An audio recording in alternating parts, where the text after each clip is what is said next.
Amados irmãos, não há como haver o crescimento sem que haja o despojo. E Pedro deixa isso bem claro para todos nós cristãos. Mas eu gostaria de agora chamar sua atenção para o versículo 2, onde ele vai falar desse desejo, entendendo que houve o despojo, que é a obra da regeneração no nosso coração, que prepara o nosso coração para desejar ardentemente. E aí Pedro vai, dentro desse desejo ardente, ele vai usar a figura da criança recém-nascida. Então, como a gente bem sabe, uma criança recém-nascida, ela não quer outra coisa a não ser o leite materno. Ela chora, ela esperneia, o que ela quer é encher a barriguinha dela, ela quer o leite a todo custo. Então, ela vai mostrar que precisa desse leite para que ela desenvolva. Então Pedro ele vai dizer desejar ardentemente como crianças recém-nascidas o genuíno leite espiritual. Um outro destaque é para esse genuíno leite espiritual, então, que representa a própria palavra de Deus. Em contrapartida, o que nós temos visto hoje no nosso mundo, no universo cristão, é um leite falsificado. Nas igrejas neopentecostais, em outros meios, o que percebe-se é a falsificação desse leite. Então, por esse leite falsificado, não vai haver o crescimento. Então, a gente vê muita superficialidade, é muita campanha, é muita promessa, a ideia da prosperidade, a corrente da prosperidade, então, que vai de encontro à palavra de Deus, que fere os princípios da palavra de Deus, que fere toda a revelação de Deus. Na verdade, é uma afronta a Deus. O genuíno leite espiritual é a palavra de Deus, conforme revelada, que revela a vontade de Deus para o nosso coração. É por essa palavra, é por esse genuíno leite espiritual que a gente garante o nosso crescimento. Pedro vai dizer, para que por ele, então uma referência ao genuíno leite espiritual, vos seja dado crescimento para a salvação. Então, se a gente quer de fato crescer, precisamos ler a Bíblia, precisamos estudar a Bíblia, precisamos meditar na Bíblia, ouvir a palavra de Deus e praticar a palavra de Deus. Então, não tem Deus, o próprio Deus, através do apóstolo Pedro, já prescreve, já aponta o meio de crescimento. Não tem como haver crescimento na vida do cristão se ele não abraçar, se ele não se agarrar, se ele não aceitar a palavra de Deus. Então a gente percebe lá em Atos, quando Pedro prega o primeiro sermão, o que é que vai dizer o texto no versículo 41, se não me falha a memória? Os que aceitaram a palavra foram batizados 43.000 almas. E qual foi o resultado deles aceitar a palavra? Eles perseveravam no ensino dos apóstolos, na oração, na comunhão, no partir do pão e nas orações. Então a palavra é responsável por esse desenvolvimento. A palavra de Deus é responsável por produzir maturidade na nossa vida espiritual. Então não tem outro mecanismo, não tem outro meio, não tem outro caminho. O caminho é a palavra de Deus. Então, uma outra citação que eu gostaria de colocar para os irmãos é o que está em João, no Evangelho de João, capítulo 17, quando o próprio Senhor Jesus, ele vai dizer o seguinte, no versículo 6 do capítulo 17, manifestei o teu nome aos homens que me deste do mundo, eram teus, tu nos confiaste, e eles têm guardado a tua palavra. Agora eles reconhecem que todas as coisas que me tens dado provêm de ti, porque eu lhes tenho transmitido as palavras que me deste, e eles as receberam, e verdadeiramente conheceram que saí de ti e creio que tu me enviaste. Então Jesus, na sua oração, ele cita aqui que os discípulos, a quem ele dirige aquelas palavras e consequentemente a sua igreja, receberam, aceitaram a palavra de Deus no coração, e aí a gente vai ver de fato que a palavra é o maior sinal, o sinal mais profundo de que nós somos de Deus, nós somos de Cristo, é quando aceitamos a palavra. Então esse termo aceitar, ele é bem utilizado no Novo Testamento, tanto em Atos, como em outras passagens da palavra de Deus, vai mostrar que aqueles que aceitam a palavra de Deus, aí sim, confirma no seu coração que que são pessoas de Deus, que são pessoas que foram transformadas pelo poder de Deus. E é uma coisa bem comum. Então a gente vê isso no dia a dia. A gente vai evangelizar alguém, a gente vai pregar para alguém, e quando a gente vai pregar, o que é que as pessoas costumam dizer? Ah, essa palavra é de homens, foi feita pelos homens, então não aceitam a palavra de Deus, acabam rejeitando a palavra de Deus. E até é assim, uma forma de a gente, na evangelização, poder perceber se vamos evangelizar uma pessoa ou não, é perguntar de primeiro: você aceita a palavra de Deus como palavra revelada por Deus, inspirada por Deus? Se a pessoa disser aceito, aí a gente continua a evangelização, e aí a gente vai pregar a palavra de Deus para essa pessoa. Caso contrário, então não é nem bom persistir, porque é o mesmo que lançar pérolas aos porcos. Então Pedro, ele deixa bem claro que tem que haver o desejo, como uma criança bem recém-nascida, mas desejar o genuíno leite espiritual, para que por esse leite vos seja dado o crescimento. Então, observe um fato aqui, que é uma afirmação: vos seja dado o crescimento, é uma garantia. A palavra de Deus, ela garante o nosso crescimento espiritual. Quando nós lidamos com ela, na leitura, no estudo, na meditação, ao ouvi-la e a praticá-la, a gente cria, de fato, um coração quebrantado, um coração sensível, entendemos mais sobre a vontade de Deus, entendemos mais sobre o temor de Deus, andamos mais segundo a vontade de Deus. É isso que a palavra de Deus, ela vai proporcionar, uma maturidade espiritual na nossa vida. Agora eu gostaria de continuar falando dentro do texto, e gostaria de chamar sua atenção para o versículo 4.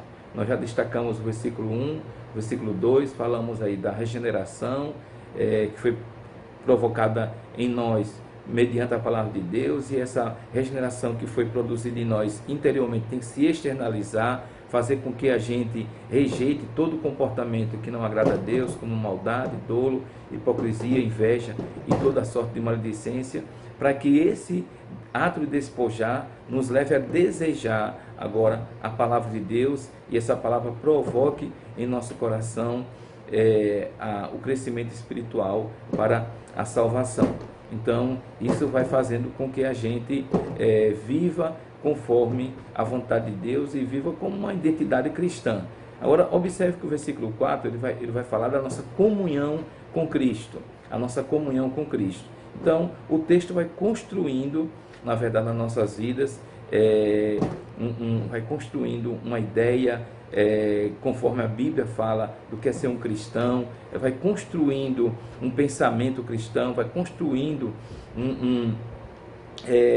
um ponto de vista cristão em nossas vidas. Então vai falar sobre a comunhão: chegando-vos para ele, a pedra que vive, rejeitada assim pelos homens, mas para com Deus eleita e preciosa. Então observe que toda a obra de Deus fez com que nos aproximássemos de Cristo, vivesse essa união com Ele, vivesse essa unidade com Ele. E isso é bem claro, né? Em João capítulo 15, o Evangelho de João, no capítulo 15, vai falar dessa nossa união com Cristo, quando diz assim: eu sou a videira verdadeira e meu pai é o agricultor. Todo ramo que estando em mim não der fruto, ele o corta, e tudo que dá fruto, limpa, para que produza mais fruto ainda. Vós já estáis limpos pela palavra que vos tenho falado. Permanecei em mim, e eu permanecerei em vós. Como não pode o ramo produzir fruto de si mesmo, se não permanecer na videira, assim nem vós o podeis dar, se não permanecerdes em mim. Eu sou a videira, vós os ramos. Quem permanece em mim e eu nele, esse dá muito fruto, porque sem mim nada podeis fazer. Então observe que Pedro vai falar sobre chegando-vos para ele. Então, trazendo essa ideia de unidade com Cristo, de comunhão com Cristo, que é a pedra que vive. Ele é a pedra que vive. Então, ele ressuscitou dentre os mortos, não está mais morto, não está mais no túmulo, ele ressuscitou no terceiro dia, está sentado à direita do Pai e intercede por nós. Então, ele é essa pedra que vive, e que o próprio texto nos convida a nos chegar para ele, a estar próximo dele, a viver essa comunhão com ele, viver essa unidade com ele. E o texto vai dizer que essa pedra, rejeitada assim pelos homens, mas para com Deus eleita e preciosa. Então Jesus é o eleito, Deus o elegeu para ser o nosso Redentor, Deus o elegeu para ser o nosso Salvador, Deus o elegeu para ser o nosso resgatador, e além de ser eleito, ele é precioso, uma pedra preciosa, é a pessoa bendita do Senhor Jesus Cristo. Que maravilha! Esse texto, ele, de fato, ele é muito edificante, muito profundo, e é muito importante para a nossa vida, para que isso traga ao nosso coração esse conforto, esse bálsamo ao nosso coração, e a gente entenda a vontade de Deus para as nossas vidas, vivamos de fato essa comunhão com o Senhor Jesus Cristo. A partir do versículo 5, Pedro ele vai usar assim algumas palavras, né, que é bem comum no Velho Testamento, e ele vai destacar aqui a nossa semelhança com Cristo. Ele inicia o versículo 5 destacando a nossa semelhança com Cristo. Cristo é pedra, nós também somos pedras. Então, observe aí, também vós mesmos como pedras que vivem. Então, ele vai dizer no versículo 4 que Jesus é a pedra que vive, e nós também, no versículo 5, ele vai dizer que somos as pedras que vivem. Então, Paulo escrevendo aos Romanos, ele vai dizer que nós não estamos mais mortos, nós estamos vivos para com Deus, nós temos vida. Em Efésios, Paulo vai falar que Deus nos deu vida, estando nós mortos em nossos delitos e pecados. Então aqui ele vai fazer um destaque da nossa vida espiritual. Também vós mesmos como pedras que vivem. Então nós temos vida espiritual, não estamos mortos, não estamos estáticos, nem paralisados. Ao contrário, nós temos vida, e a vida ela aponta para a ideia de movimento, para a dinâmica. Então nós somos pessoas que espiritualmente conseguimos pensar, conseguimos raciocinar, nos movimentar, conseguimos olhar para Deus, ouvir Deus, falar com Deus, caminhar na presença de Deus, como Enoque, né, que andou com Deus. Nós também podemos andar com Deus porque temos vida.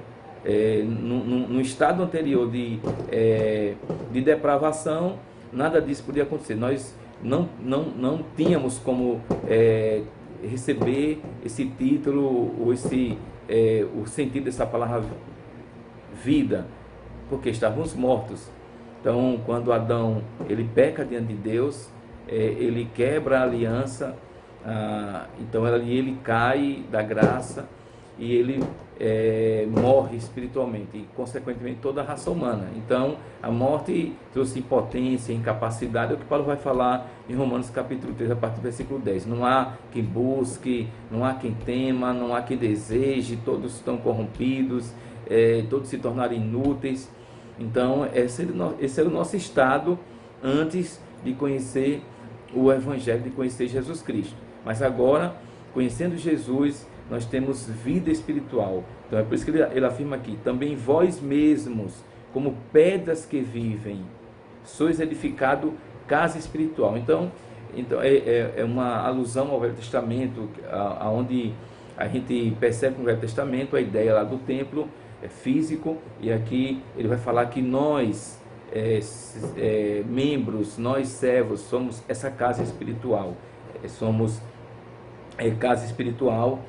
Sois edificados casa espiritual para ser de sacerdócio. Então no Velho Testamento havia o sacerdote, e hoje todos os cristãos são sacerdotes, como assim afirmou o Lutero na Reforma Protestante, que todos os cristãos são sacerdotes diante de Deus. E sacerdote para oferecer sacrifício. Então, no Velho Testamento, o sacerdote oferecia sacrifício através de animais, de bois, de ovelhas, de cabras. Então, hoje o nosso sacrifício é oferecido através do Senhor Jesus Cristo, aquele que foi morto na cruz do Calvário. Então, observe aí: também vós mesmos, como pedras que vivem, sois edificados casa espiritual para ser de sacerdócio santo, a fim de oferecer sacrifício. Então, nós somos sacerdotes que devemos sim oferecer sacrifícios, não mais de animais, como no Velho Testamento, mas agora através de Jesus Cristo, na nossa celebração, quando celebramos na presença de Deus, quando estamos congregando, quando estamos cantando.